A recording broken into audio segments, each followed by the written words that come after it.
Nneka Ogwumike, Lexie Brown's not okay with it. Lexie Brown took it upon herself to stand up and speak out on behalf of a lot of people who might have been afraid to. And you got Breanna Stewart talking about she don't believe. In the ruthless, high-stakes world of billion-dollar labor negotiations, there's always a breaking point. The moment when a carefully constructed, united front starts to fracture under pressure. It's the moment when everyday players look at the numbers and begin to question whether the people negotiating on their behalf are truly protecting the collective or prioritizing their own leverage and long-term positioning. For months, the Women's National Basketball Players Association projected strength. Strike authorization votes were public. Messaging was unified. The tone was clear. If necessary, players were prepared to walk away from the 2026 season.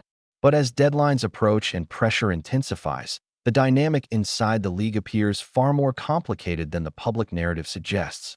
Reports of tension inside locker rooms point to a deeper divide, particularly between veteran stars with significant endorsement income and role players who rely heavily on their base WNBA salaries. For players on minimum or older contracts, the risk of a missed season carries very different consequences. That's where veteran guard Lexie Brown enters the conversation. Brown represents a large segment of the league, talented, established, but not insulated by massive off-court endorsement portfolios. Her concerns reflect a broader reality for many players who must weigh long-term collective bargaining goals against immediate financial stability. At the same time, figures like Breanna Stewart, one of the league's most powerful stars and a central voice in union leadership, highlight another layer of complexity. When elite players help shape negotiation strategy, critics sometimes question whether the priorities of superstars align perfectly with those fighting for minimum salary security. And then there's the broader economic backdrop, what many have started calling the Caitlyn Clark effect. The arrival of Caitlyn Clark has undeniably expanded audience numbers, media coverage, and commercial interest around the league. That growth changes the financial conversation entirely. It raises new questions about revenue sharing, valuation, and who benefits most from the league's evolving popularity. At its core, this isn't just a labor dispute. It's a clash of timelines, risk tolerance, and financial realities within a rapidly changing league. To understand the magnitude of what's unfolding, you have to look beyond the headlines and examine the underlying economics. Who can afford to wait, who can't, and how the shifting business landscape of the WNBA is reshaping internal power dynamics in real time. Its own players that it's representing.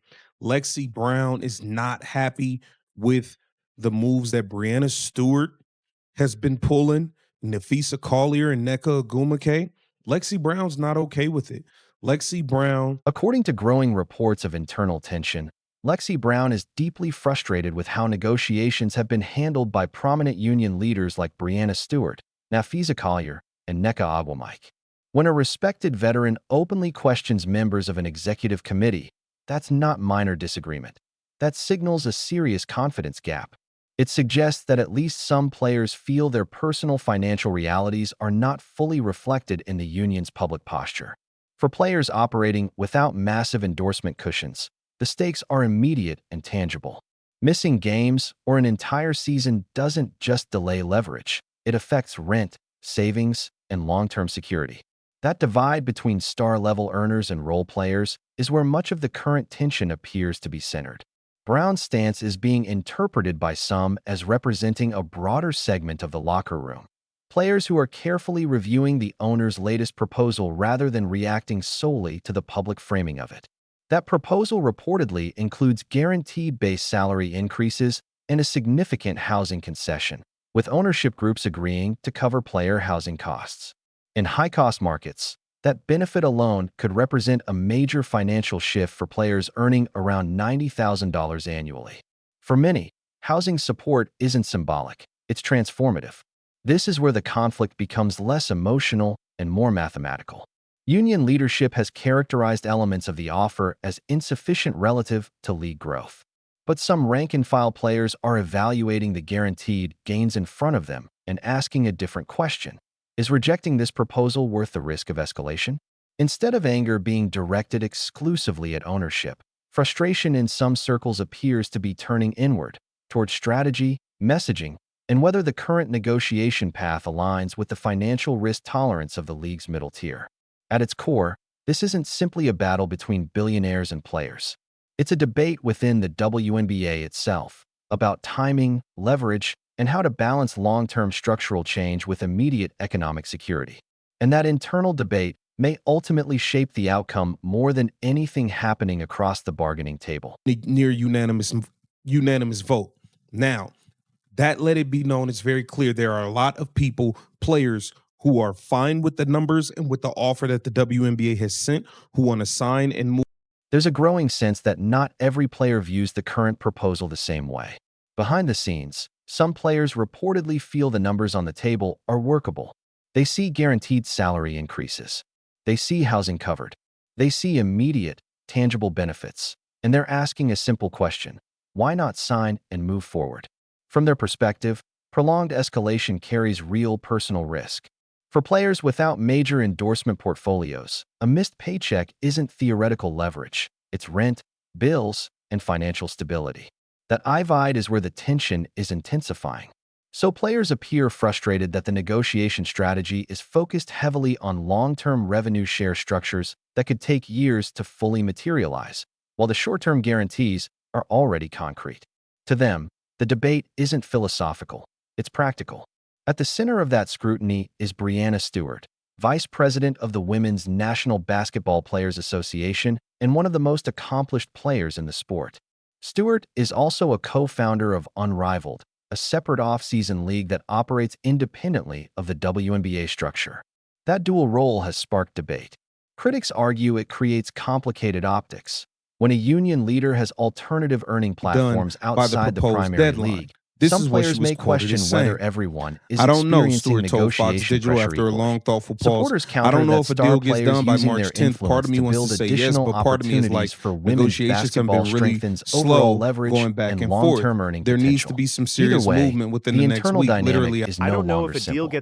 As deadlines approach, the conversation inside locker rooms appears to be less about billionaires versus players and more about risk tolerance within the player base itself.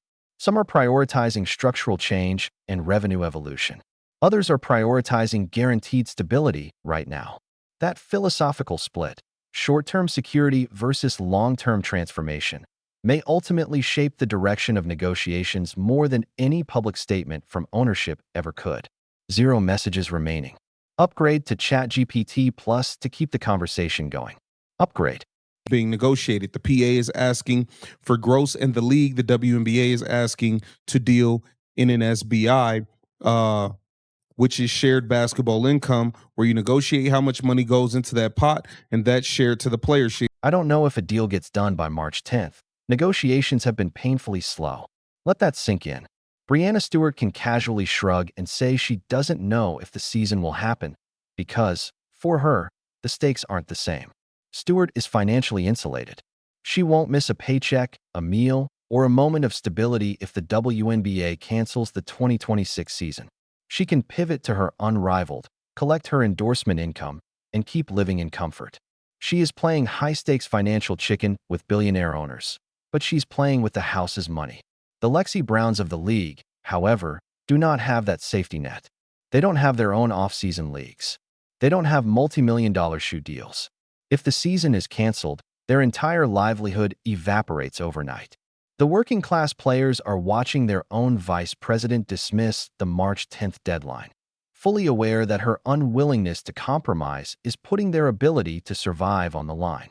Union leadership is demanding that the middle class sacrifice their careers for a mathematically impossible revenue-sharing demand. This is the financial heart of the dispute that's tearing the league apart from the inside. If you want the unfiltered truth about the real business, the real strategy, and the cutthroat corporate politics of professional sports, hit that subscribe button, smash that like button, and turn on notifications. We don't do fluff. We expose leverage. We follow internal union mutinies. And we reveal the terrifying numbers behind every press conference. I'll see you in the next breakdown.